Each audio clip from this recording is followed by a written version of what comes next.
Ito na po yung spin dryer, ating pong kalagin yung cable lock niya. Ayan po. Tanggalin po natin yan. Para mo makita natin yung putol na linya. Yan po, hanapin po natin dito kung saan yung putol na linya rito. Yung sa starting rewind, ang problema po niya. Yung starting line, yan po.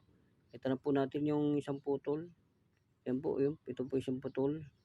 Sa block po yan, yan. Yan po, tanggalin po natin isang kaputol. Ayun po, nakita po natin putol. Ayun po yung nag-corroded po dyan. Paring nabasa ito, naputol. Kaya nag-corroded. Yan po yan. Yan po nagiging sira ng spin dryer. Pag nababasa, napuputol po yung linya. Pag nag-iinit, yan po siya. Yan. Ang spin dryer motor na ating pong nire-repair ngayon. Yan, balatan po natin ito. Ayan, may ano po yan, may cover po siya para hindi magkaroon po siya ng balat. May balat po, tatanggalin po natin yung balat niya para ating pong ikabit at idugtong po natin. Yan, dugtong po natin. Yan. Yan po, saka po natin testerin po yan kung okay na po yung continuity niya. Yan, testerin po natin para malaman po natin kung buhay na po siya.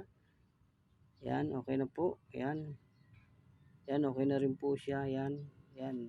Buo na po itong rewind motor nito at hihinangin na lang po natin.